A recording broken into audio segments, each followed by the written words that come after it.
Hello dear student, today we are going to discuss about second type of tissue, second type of plant tissue, permanent tissue. आज पाण discuss करने आया हूँ plants जेके आहिनि उन जे tissue जे बारे में। प्लांट्स टिश्यू जो जेको सेकंड टाइप आहे परमानेंट टिश्यू उन जे बारे में डिस्कस करे रहिया आहियूं। त पाण डिस्कस कंदासीं त प्लांट्स जेके आहिनि उन जो जेको सेकंड टाइप आहे, ॿियो जेको क़िस्म आहे परमानेंट टिश्यू, कंहिंखे चइबो आहे। Permanent tissue originate from meristematic tissue. Permanent tissue जेके आहिनि उहे ओरिजिनेट थींदा आहिनि, ठहंदा आहिनि किथां खां? मेरिस्टेमेटिक जेके टिश्यू आहिनि उन्हनि मां। परमानेंट टिश्यू किथां खां ओरिजिनेट थींदा आहिनि, किथां खां ठहंदा आहिनि? मेरिस्टेमेटिक टिश्यू मां। मेरिस्टेमेटिक टिश्यू पाण ऑलरेडी पढ़ी चुका आहियूं त अहिड़ा टिश्यू जेके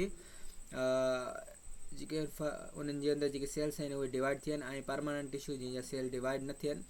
ऐं हीअ जेके परमानेंट टिश्यू आहिनि उहे किथां खां ओरिजिनेट थींदा आहिनि, किथां खां ठहंदा आहिनि?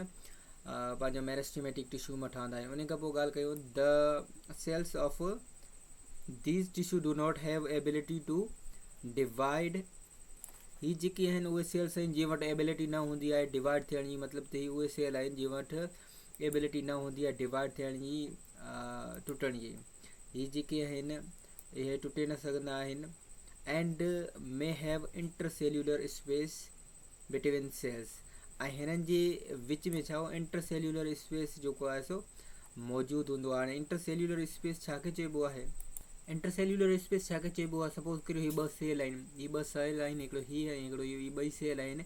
इन ॿिनि सेलनि जे विच में ही जेको स्पेस आहे उनखे छा चवंदासीं? Intercellular space. मतिलबु सेल्स जेके आहिनि, टिश्यू जा जेके सेल्स आहिनि उन्हनि जे विच में जेको स्पेस आहे, ख़ाली जॻह आहे, उनखे चवंदासीं इंटरसेल्यूलर स्पेस। त हिननि जे विच में इंटरसेल्यूलर स्पेस जेको आहे सो मौजूदु थी सघे थो या हूंदो आहे।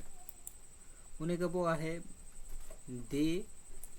they are further classified into following types on the basis of position or composition। उन खां पोइ जेके परमानेंट टिश्यू आहिनि उन्हनि खे फर्दर क्लासीफाई कयो वियो आहे उन्हनि जी पोजीशन जे बुनियाद ते या उन जेको आहे कंपोजिशन जी बुनियाद ते। घणनि टाइप्स जे अंदरि डिवाइड कयो वियो आहे हिन टिश्यू खे। हिन टिश्यू खे डिवाइड कयो वियो आहे। There are two types of permanent tissue. Permanent tissue जा ॿ टाइप आहिनि। परमानेंट टिश्यू जा ॿ टाइप आहिनि। परमानेंट टिश्यू खे ॿिनि टाइप्स जे अंदरि छा कयो वियो आहे? डिवाइड कयो वियो आहे, तोड़ियो वियो आहे। हिकिड़ो आहे सिंपल परमानेंट टिश्यू, हिकिड़ो आहे सिंपल परमानेंट टिश्यू, ॿियो आहे कंपाउंड और कॉम्प्लेक्स परमानेंट टिश्यू। ये ॿ टिश्यू जा टाइप आहिनि, हिकिड़ो आहे सिंपल परमानेंट टिश्यू, ॿियो आहे कॉम्प्लेक्स और कंपाउंड परमानेंट टिश्यू। ये ॿ टाइप्स आहिनि टिश्यू जा, इन जे अंदरि डिवाइड कयो वियो आहे परमानेंट टिश्यू खे। सभिनी खां पहिरीं पाण डिस्कस करियूं पिया सिंपल परमानेंट टिश्यू। सभिनी खां पहिरीं पाण डिस्कस करियूं पिया सिंपल परमानेंट टिश्यू। त सिंपल परमानेंट टिश्यू छा खे चइबो आहे? सभिनी खां पहिरीं कहिड़ो टाइप डिस्कस पिया करियूं? Simple permanent tissue. Simple permanent tissue छा खे चइबो आहे? सिंपल परमानेंट टिश्यू जी ॻाल्हि कयूं त इहो छा आहे? टाइप आहे परमानेंट टिश्यू जो।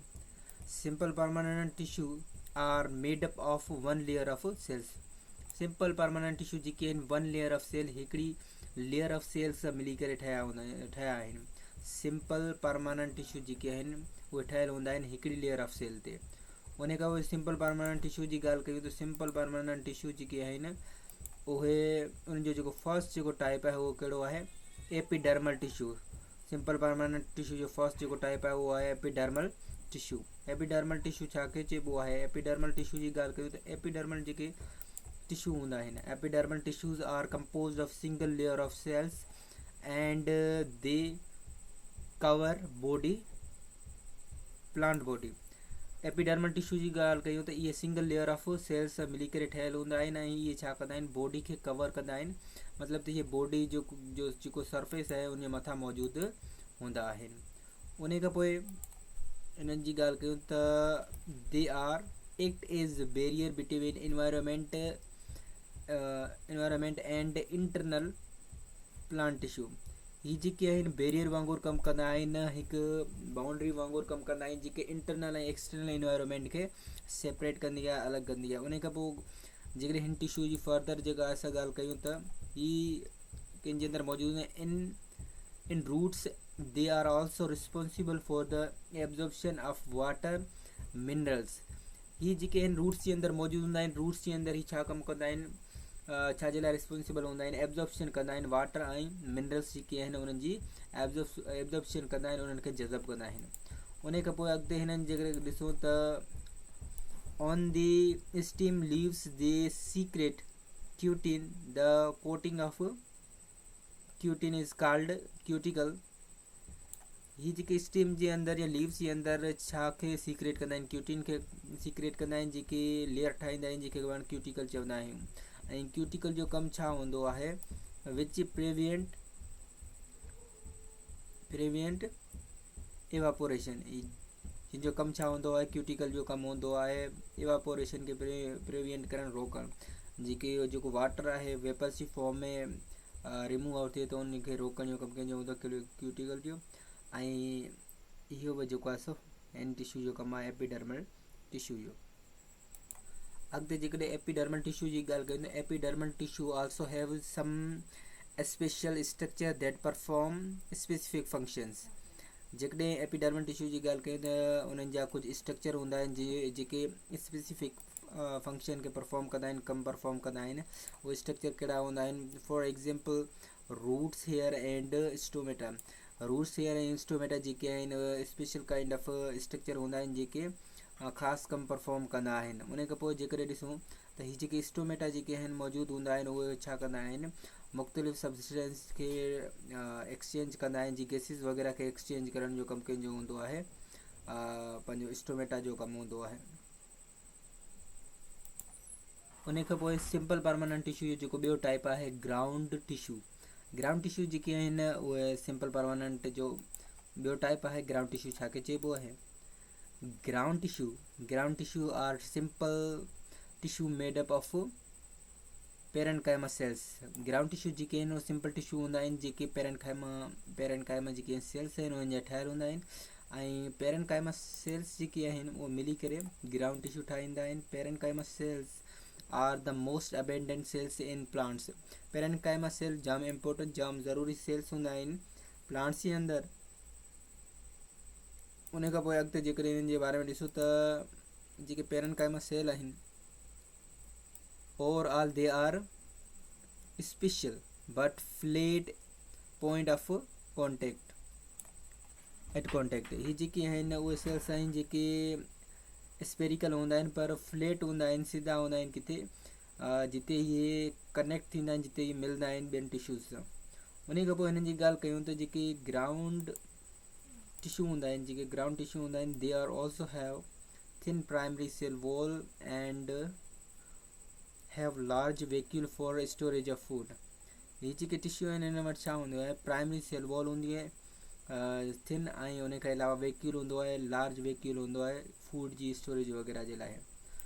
उन खां पोइ जेकॾहिं हिन जी फर्दर अॻिते ॻाल्हि कयूं त हीअ जेके टिश्यू आहिनि ground tissue in leaves, they are also called mesophytes and are set of photosynthesis.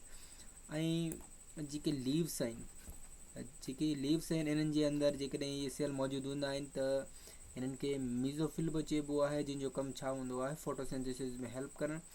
इन other plants they are also set of respiration and protein synthesize. ऐं ॿिया जेके सेल आहिनि उन्हनि जे अंदरि हिननि जो ॿिया जेके पार्ट्स आहिनि उन्हनि जे अंदरि हिननि जो छा कमु हूंदो आहे, रिस्पायरेशन जो कमु हूंदो आहे, प्रोटीन वग़ैरह जी सिंथेसाइज करणु जेको आहे सो इन ग्राउंड टिश्यू जे जेके सेल्स आहिनि उन्हनि जो कमु हूंदो आहे। उन खां पोइ थर्ड टाइप जेको आहे सो इन जो आहे सपोर्टिंग टिश्यू। थर्ड टाइप जेको आहे उहो सपोर्टिंग टिश्यू छा खे चइबो आहे, ज़ाहिरी ॻाल्हि आहे लफ़्ज़ मां ख़बर पवे भई त सपोर्टिंग टिश्यू अहिड़ा टिश्यू जेके छा कनि, सपोर्ट प्रोवाइड कनि। These tissue provide strength and flexibility to plants. हे जेके प्लांट्स आहिनि उन्हनि खे स्ट्रेंथ ताक़त प्रोवाइड कंदा आहिनि ऐं फ्लैक्सिबिलिटी प्रोवाइड कंदा आहिनि। ईज़ीली जेके फ्लैक्सिबल हूंदा आहिनि प्लांट्स त उन्हनि जी फ्लैक्सिबिलिटी जेको प्रोवाइड कंदा आहिनि उहे सपोर्टिंग टिश्यू हूंदा आहिनि। ऐं हिननि जी अॻिते जेकॾहिं ॻाल्हि कयूं त ही जेके आहिनि tissue they are further of two types. इन्हनि जा फर्दर जेके आहिनि ॿ टाइप्स आहिनि सपोर्टिंग टिश्यू जा। पहिरियों जेको टाइप आहे उहो कहिड़ो आहे, हिननि जो पहिरियों जेको टाइप आहे उहो आहे कोलनकाइमा टिश्यू। पहिरियों जेको हिन जो जेको टाइप आहे उहो कोलनकाइमा टिश्यू आहे। कोलनकाइमा टिश्यू छा खे चवंदासीं, कोलनकाइमा टिश्यू जेको आहे सो टाइप आहे सपोर्टिंग टिश्यू जो they are found in cortex, ये मौजूद हूंदा आहिनि कॉर्टेक्स ते जेके आहिनि कोलनकाइमा मौजूद हूंदा आहिनि बीनीथ एपिडर्मस जे हेठि of young stem and in midribs of leaves and petals of flowers. ही जेके आहिनि मौजूद हूंदा आहिनि जेके यंग स्टीम आहिनि उन्हनि जे अंदरि ऐं लीव्स जेके आहिनि उन्हनि जे अंदरि जेके फ्लावर्स जा जेके पेटल्स हूंदा आहिनि उन्हनि जे अंदरि पंखुड़ियुनि जे अंदरि जेके आहिनि ही मौजूद हूंदा आहिनि।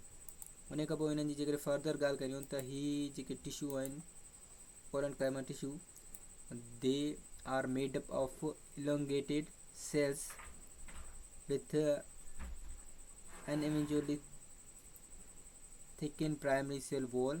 ही जेके आहिनि ठहियल हूंदा आहिनि एलोंगेट सेल्स या जेके डिगा सेल आहिनि उन्हनि जा ठहियल हूंदा आहिनि ऐं हिननि जी जेका प्राइमरी वॉल हूंदी आहे उहा छा हूंदी आहे थिक हूंदी आहे।